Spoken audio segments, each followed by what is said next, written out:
CMR shopping mall biggest festive dhamaka గంటకు బహుమతులు గెలుచుకోండి. నమస్తే, నేను విజయ్. తెలుగు భాషతో పాటు జాతీయ స్థాయిలో గుర్తింపు తెచ్చుకున్న నటుడు, విలక్షణ నటుడుగా అంతా పేరు ప్రఖ్యాతులు గాంచిన నటుడు ప్రకాష్ రాజ్. సో ప్రకాష్ రాజ్ ఇప్పుడు పవన్ కళ్యాణ్ ఎందుకు టార్గెట్ చేస్తున్నారు, వరుస ట్వీట్లతో ఎందుకు ఆ విధంగా విమర్శలు చేస్తున్నారు, దీనిపైన విశ్లేషణ చేయడానికి మనతో పాటు సీనియర్ ఫిల్మ్ జర్నలిస్ట్ ప్రభు గారు. నమస్తే ప్రభు గారు. నమస్తే. అంతా మీరే చేశారు. ఈ సినిమా డైలాగ్ గుర్తుందా? ప్రకాష్ రాజ్ గారు తండ్రి పాత్రలో కొడుకుగా సిద్ధార్థ ఆ మాట అంటారు. ఎందుకో ప్రకాష్ రాజ్ గారు చేస్తుందంతా అలాగే అనిపిస్తుంది అనుకోవచ్చా? రిలేటివిటీ అనిపిస్తుందా? కొంచెం అలా అనిపిస్తుంది చూస్తుంటే, ప్రజెంట్ సిచ్యువేషన్ చూస్తుంటే. అది అంత ప్రకాష్ రాజ్ ట్వీట్లు చేయటం అనేటువంటిది దాంట్లో అంత సీరియస్ అటాక్ లాంటిది అయితే లేకపోయింది, కానీ ఒక చిన్న గిలుగుడు కార్యక్రమం మాత్రం, గిల్లుడు గిచ్చుడు గొలుకుడు గోకుడు అంటారు. ఇంకో డైలాగ్ కూడా గుర్తొస్తుంది. పోకిరి సినిమాలో గిలితే గిచ్చించుకోవాలని ఇదే ప్రకాష్ రాజ్ గారు అంటారు. సో ఆయన అంతా చేస్తున్నారు అనుకోవచ్చా? ఏంటో మరి సడన్గా తను యాక్చువల్గా ఒక చాలా ఇంపార్టెంట్ మ్యాటర్స్ అయినప్పుడు మాత్రమే బయట వాయిస్ వినిపించేటువంటి ప్రకాష్ రాజు అనూహ్యంగా పవన్ కళ్యాణ్ మీద ఈ ట్వీట్ల దాడి ఎందుకు చేస్తున్నాడు, వాట్ ఈజ్ హిజ్ మోటివేషన్? పోనీ ఏదైనా బ్యాడ్ మోటివేటెడ్ పర్సన్ అంటే కానే కాదు. అతను is a real perfect gentlemen అనేటువంటిది అందరికీ, అంటే కొంచెం కాంట్రవర్షియల్ పర్సన్ అయినప్పటికీ కూడా తన మాటలకు కానీ, తన రాతలకు కానీ, తను చేసేటువంటి ప్రసంగాలకు కానీ వాటిలో ఒక ఉన్నత స్థాయి ఆలోచన విధానమే ఉంటుంది తప్ప ఒక తక్కువ స్థాయి ఆరోపణలు, ప్రత్యారోపణలు, లేకపోతే ఏదో ఒక ఎదుటి వాళ్ళ మీద ఏదో చేద్దాం అనేటువంటిది ఉండదు. మరి ఏమైందో అంటే ఈ విషయంలో మాత్రం ఈ స్టాండ్ ఎందుకు తీసుకుంటున్నాడో, ఎందుకు ప్రస్తావన లేకపోయినా, తన ప్రమేయం లేకపోయినా, తన ఎవరు ఇచ్చేపోయినా కూడా హీఈస్ అడ్రస్సింగ్ ద ఇష్యూస్. అంటే దానికి అర్థం ఎందుకు తను ఈ విధంగా చేస్తున్నాడు అనేటువంటి దానికి కారణాలు ఏంటో నేను వచ్చి చెప్తాను. నన్ను 30వ తారీఖు తర్వాత వస్తాను, మీ ప్రతి ప్రశ్నకు నేను సమాధానం ఇస్తానంటూ కూడా ఆయన ప్రశ్న ఇచ్చింది తను, తన ప్రశ్నకు సమాధానాలు ఇస్తానని చెప్పి పవన్ కళ్యాణ్ అంటున్నాడు. యాక్చువల్గా ప్రశ్నించింది జస్ట్ ఆస్కింగ్ అంటూ ప్రశ్నిస్తుంది తను. మరి తను ఏదో సమాధానాలు చెప్పినా కూడా పవన్ కళ్యాణ్ యాక్చువల్గా పెద్దగా రియాక్ట్ అవ్వట్లేదు. బట్ అయినా సరే తను కామ్గా ఉంటున్నా సరే తన ట్వీట్ల మీద ట్వీట్లు చేస్తూ అది దాన్ని రెచ్చగొడతామనాలో, లేకపోతే అది నిజంగా జస్ట్ ఆస్కింగ్, ఫ్యాన్స్ కానీ ఎవరైనా సరే, మిగతా చూస్తున్న వాళ్ళు ఎవరైనా సరే ఇది ఆస్కింగ్ లాగా లేదు, ప్రొవోకింగ్ లాగే ఉంది అనేటువంటి ఫీలింగ్ అయితే మాత్రం కలుగుతుంది. ఆ రోజు ట్వీట్ చేసిన వెంటనే పవన్ కళ్యాణ్ గారు, ఆయన కూడా మీరంటే చాలా గౌరవం ప్రకాష్ రాజ్ గారు, ఇలా మాట్లాడడం తగదు అంటూ కూడా ఆయన మాట్లాడారు. సో మళ్ళీ వెంటబడి ట్వీట్ చేస్తున్నారు. అవును, ప్రకాష్ రాజ్ అంటే గౌరవం అనేటువంటిది నిజంగా ప్రొఫెషనల్గా గౌరవం ఉంది, పర్సనల్గా కూడా ప్రకాష్ రాజ్ అంటే గౌరవం ఉంది. ఆయనకే కాదు, ప్రకాష్ రాజ్ చిరంజీవి గారికి కూడాను ప్రకాష్ రాజ్ అంటే చాలా గౌరవం ఉంది. ఎంతెందుకు మాట్లాడుతున్నా, నాకు కూడా, మీకు కూడా ఎంతో ఎంతో ఎంతో ఎంతో ఇష్టం. దాదాపు 20 సంవత్సరాలు పైగా మీరు తెలుసు, పర్సనల్గా వ్యక్తిగతంగా చాలా చాలా సన్నిహితం, చాలా బాగా తెలుసు. కానీ ఎందుకు జరుగుతుందో ఏంటనేటువంటిది తెలియదు. అంటే మేబీ ఒకటేంటంటే నాకు అనుకుంటూ మోడీ వ్యతిరేకి, ప్రకాష్ రాజ్ అనే వ్యక్తి మోడీకి వ్యతిరేకంగా సపోర్టివ్గా ఉన్నవాళ్ళు, మోడీ కూటమిలో ఉన్నవాళ్ళు, మోడీతో ఉన్న వాళ్ళందరికీ కూడాను మీద కూడా తను అటాక్ ఇవ్వటం, లేదా ఆ వ్యతిరేకత అనేటువంటి దాన్ని ఆ విధంగా వ్యక్తం చేస్తాడు అనేటువంటి భావన కలుగుతుంది. 2019 ఎన్నికల్లో ఆయన ఇండిపెండెంట్గా పోటీ చేశారు బెంగళూరు సెంట్రల్ సీట్ నుంచి. సో అప్పటి నుంచి కూడా మోడీ మీద అటాకింగ్ చేస్తూ ఉన్నారు. పవన్ కళ్యాణ్ ఇప్పుడు కూటమిలో కీలకంగా ఉన్నారు కాబట్టి సో రాజకీయపరమైనటువంటి విమర్శలు. అవును, కూటమిలో అదే కనిపిస్తుంది. పవన్ కళ్యాణ్ మీద వ్యక్తిగతంగా అతనికి ఏమీ ఉండాల్సినటువంటి అవసరం లేదు. ఎందుకంటే వాళ్ళిద్దరు కాంబినేషన్లో చాలా సినిమాలు వచ్చినాయి, చాలా వండర్ఫుల్ కెమిస్ట్రీ కలిగిన ఇద్దరు యాక్టర్లు వాళ్ళిద్దరు కూడా. అలాగే చిరంజీవి గారితో కూడా చాలా గొప్ప ఫ్యామిలీ అటాచ్మెంట్ అనేది యాక్టర్గా కానీ ఉంది. సరే, యాక్చువల్గా అభిమానం అంత మాత్రాన మాట్లాడకూడదు, అడిగకూడదు, ఒక సినిమాలో కో ఆర్టిస్ట్ అయినంత మాత్రాన మాట్లాడకూడదు అనేది ఏం లేదు. ఈయనకి పొలిటికల్గా కొన్ని అంబిషన్స్ ఉన్నాయి, పొలిటికల్గా ఒక జర్నీ ఉంది ప్రకాష్ రాజ్ గారికి. ఆ పొలిటికల్గా ఉన్నటువంటి అభిప్రాయ భేదాలు, విధానపరమైనటువంటి భేదాల కారణంగానే అతను రియాక్ట్ అవుతున్నాడు తప్ప పవన్ కళ్యాణ్ మీద వ్యక్తిగతమైనటువంటి గ్రడ్జెస్గా దీంతో మాత్రం అవుతున్నాడు అనుకోవట్లేదు. ఇట్ ఈస్ ఎ పొలిటికల్, దాన్ని గౌరవించాలి ఎవరైనా సరే. పొలిటికల్గా ప్రకాష్ రాజ్కి తన అభిప్రాయాలను కాకపోతే సందర్భం లేకుండా, సమయం కాకుండా తనేదో ఒక విషయం మీద మాట్లాడుతున్నప్పుడు దీంట్లో ఒక దూరిపోయి మాట్లాడటం అంటారే, అది ఆ విధంగా జరుగుతుంది. ఈవెన్ తన సైలెన్స్ని కూడాను తను ప్రొవోక్ చేస్తున్నాడు అనేటువంటి ఫీలింగ్ కలుగుతుంది. ఒకసారి ట్వీట్ చేస్తే ఓకే, 6-7 సార్లు వరుసగా ట్వీట్ చేశారు. అందులో మంచు విష్ణు గారు కూడా ఆయన కూడా రీట్వీట్ చేశారు, ఇది తగదు ప్రకాష్ రాజ్ గారు అంటూ కూడా ఆయన కూడా చెప్పారు. ఇదే మా ఎలక్షన్లో మొత్తం ఎంటైర్ ఫ్యామిలీ, చిరంజీవి గారి ఫ్యామిలీ మొత్తం ఇదే ప్రకాష్ రాజ్ గారికి సపోర్ట్ చేశారు, పవన్ కళ్యాణ్ గారు కూడా సపోర్ట్ చేశారు. మరి ఎందుకు ఆయన ఈ విధంగా వ్యవహరిస్తున్నారు అనుకో? అంటే అది వేరు ఇది వేరే విషయం. దాంట్లో ఆ రోజు నాకు అది చేశారు కాబట్టి మీకు ఇది చేస్తాం అనేటువంటి కదా, ఒక మెచ్యూర్డ్ వే ఆఫ్ థింకింగ్లోకి, ఒక లెవెల్ ఆఫ్ థింకింగ్లోకి వెళ్ళినప్పుడు ఇది కేవలం పొలిటికల్ స్టాండ్ విషయంలోనే. ఆ రోజున మీరు నాకు మా ఎలక్షన్స్ అనేటువంటి విషయాన్ని దీన్ని ముడిపెట్టి మాట్లాడారు. అట్లా అనుకుంటే అదే మా ఎలక్షన్స్లో మరి విష్ణు అపోజినెంట్గా ఉన్నారు, అపోనెంట్గా ఉన్న విష్ణు ఈ రోజున పవన్ కళ్యాణ్ సపోర్టివ్గా మాట్లాడుతున్నారు. అంటే అతను ఒక బాధ్యత కలిగినటువంటి తప్పు. ఇక్కడ ఏంటంటే అక్కడ యాంటీ మోడీ, ఇక్కడ మనకు కనిపిస్తుంది ప్రకాష్ రాజు పవన్ కళ్యాణ్ అనేటువంటి వాళ్ళు ప్రత్యక్షంగా కనిపిస్తున్నప్పటికీ ఇక్కడ యాక్చువల్గా పవన్ కళ్యాణ్ ప్లేస్లో అతని దృష్టిలో ఉన్నటువంటిది మోడీయిజం, హిందూయిజం, ఇవే వీటి మీద అటాక్గానే చూడాలి తప్ప నాట్ ద అటాక్ అని పవన్ కళ్యాణ్ అనుకోవడానికి అవకాశం లేదు. అలా కాదు, అతని ఉద్దేశం కూడా అది కాదు. Is not targeting Pawan Kalyan, through Pawan Kalyan he is targeting Modi, is targeting Hinduism, is targeting the మొత్తం టోటల్ ఆ బీజేపీ మైండ్ సెట్ని, హిందూ మైండ్ సెట్ని టార్గెట్ చేస్తున్నారు. సో మోస్ట్లీ పర్సనల్గా Modi, not more than Hinduism కూడా అనుకోవడం కాదు, మోడీని టార్గెట్ చేయటమే ఇతని ఉద్దేశం.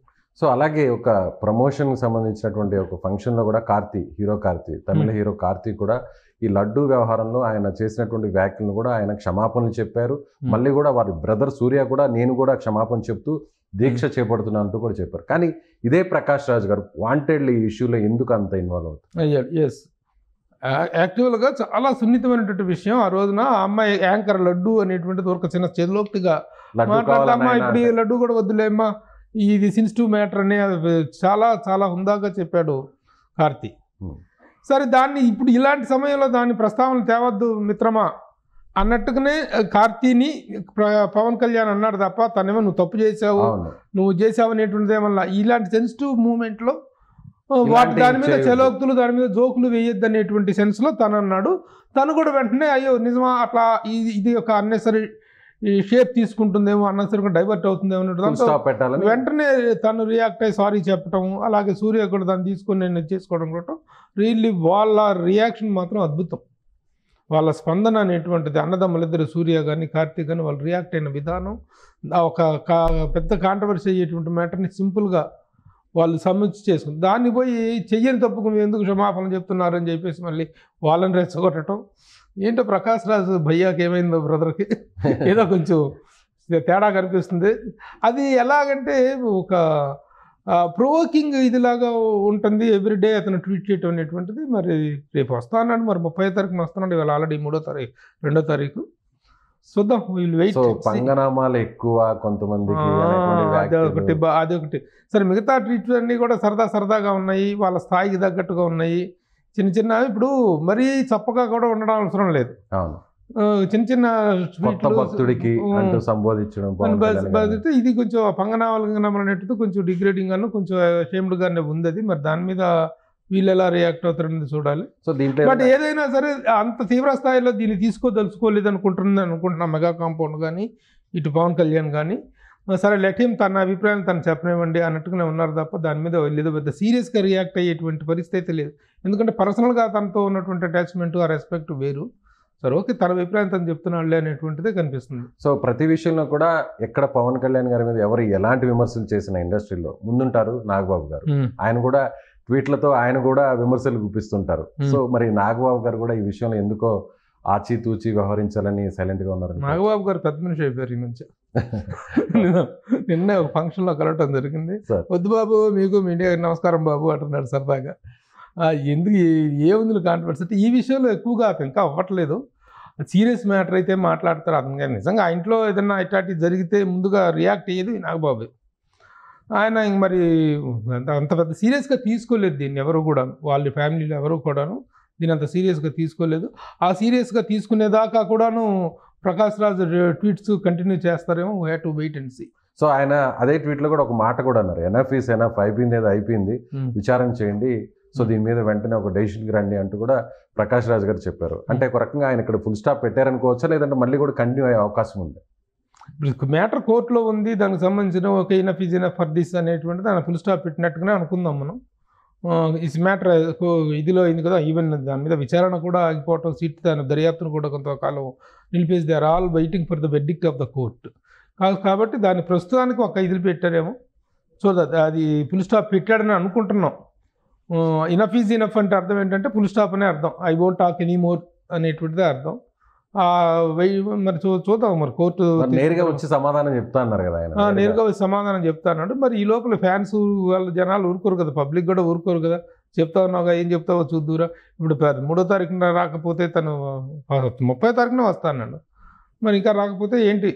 అది ఒక చిన్న ఇదైతే చిన్న రవ్వ అయితే రగిలిచ్చాడు కదా తను. ఆ రగిలిచ్చిన దాంట్లో రిజల్ట్ ఏంటనే దానికోసం అటు పవన్ కళ్యాణ్ ఫ్యాన్స్ వెయిట్ చేస్తున్నారు, ఇటు మీడియా వెయిట్ చేస్తుంది, నేను పబ్లిక్ కూడా ఇంట్రెస్ట్గా రాజకీయ పక్షాలు కూడా వెయిట్ చేస్తున్నాయి. ఇది ఎటు దారి తీస్తుంది, ఈ ట్వీట్ వార్ అనేటువంటిది ఎటు దారి చేస్తుంది అనేటువంటి ఒక చిన్న ఇంట్రెస్ట్ అనేటువంటిది అయితే క్రియేట్ అయింది. Let us wait and see how Prakash Raj is going to react. And అలాగే సార్, జనసేన పార్టీకి సంబంధించినటువంటి కార్యకర్తలు కావచ్చు, నాయకులు కావచ్చు, ఫ్యాన్స్ కూడా కొంతమంది ఇలాంటి వ్యక్తుల్ని, సనాతన ధర్మం మీద ఇలాంటి వ్యంగ్యాస్త్రాలు చేస్తున్నటువంటి వ్యక్తుల్ని ఇండస్ట్రీలో సభ్యత్వం లేకుండా చేయాలి అనేటువంటి కొన్ని కామెంట్స్ చేస్తున్నారు.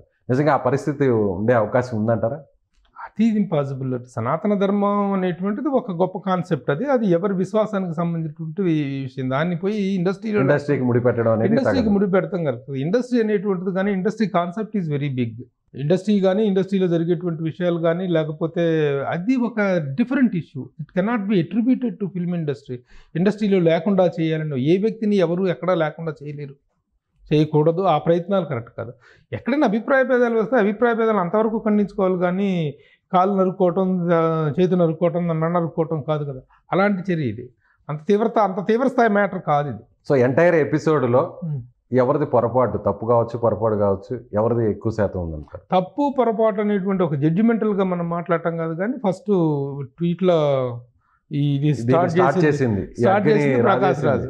అసలు ప్రకాష్ రాజ్ దగ్గర నుంచి రియాక్షన్ వచ్చిందని ఎవరు ఎక్స్పెక్ట్ చేయలేదు. స్టార్ట్ చేసింది ప్రకాష్ రాజే కాబట్టి ఆ ఫుల్ స్టాప్ అనేటువంటిది, అది తప్ప ఒప్ప అనేటువంటిది యాక్చువల్గా ఏదైనా ఒక వివాదంలో ఫస్ట్ ముందు రాయేసినోడు ఎందుకు రాయేసావయ్యా అని అడుగుతావు. నేను ఇలా హర్ట్ అయ్యాను కాబట్టి నేను రాయేశానని నువ్వు చెప్పాలి సమాధానం. ఆ సమాధానం మనం ఫస్ట్ రాయేసిన తప్పు ప్రకాష్ రాజే కనిపిస్తుంది. అది ఎందుకు వేసాడు అనేటువంటిది, దానికి వివరణ ఏంటి అనేటువంటిది తను ఇచ్చినటువంటి వివరణ మీద ఆధారపడి ఉంటుంది. ఆ వివరణ జస్టిఫైడ్గా ఉందనుకో, అందరూ సాటిస్ఫై అయ్యారనుకో, ఈవెన్ పవన్ కళ్యాణ్ కూడా సాటిస్ఫై అనుకోండి, ఇష్యూ సమస్య పోతుంది. సో ఈ పరంపర ఇలాగే కొనసాగితే పెద్దలు ఎవరైనా జోక్యం చేసుకొని దీనికి ఫుల్ స్టాప్ పెట్టే అవకాశం ఏదైనా రావాలి అంటారా? అంత దూరం పోతుందని నేను అనుకోవట్లేదు. ఎందుకంటే ఒక చిన్న సంయమనంతో జరుగుతుంది. లేదు ఇంకా రెచ్చగొడతాను అనుకుంటే ఆ పోయిన స్థాయిలో అప్పుడు ఎవరు ఇంటర్ఫీర్ అవుతారు, ఏ స్థాయిలో దానికి ఒక పరిష్కారం, ఏ స్థాయిలో దానికి ఒక ఫుల్ స్టాప్ పడుతుంది అనేటువంటిది we have to wait and see. It is a comma తప్ప ఫుల్ స్టాప్ కాదు ప్రస్తుతానికి వివాదం అనేటువంటిది. ఎందుకంటే అవతల సనాతన ధర్మం అనేటువంటిది దాని మీద ఈ ఫైట్ చేస్తున్నటువంటి వ్యక్తి పవన్ కళ్యాణ్ దానికోసం ఫైట్ చేస్తున్నాడు. దానికోసం ఒక బోర్డును కూడా ఏర్పాటు చేయాలనేటువంటి ఒక ఇదిలో తను పోరాటం చేస్తున్నాడు. ఒక దీక్ష విరమణ జరగటం, ఇది జరగటం, ఇదంతా జరుగుతుంది. మళ్ళీ దాని మీద నేను రాయేస్తానని చెప్పేసి ప్రకాష్ రాజ్ రెడీ అయితే it may clear up. So ప్రస్తుతానికైతే ఈ విషయం ఇక్కడికే ఆగిపోయిందని అనుకోవాలి. ఇది మనం ఒక ఫుల్ కామాలో ఉన్నాం. ఫర్దర్ అనేటువంటిది ఈ ధారావాహిక కొనసాగుతుంది.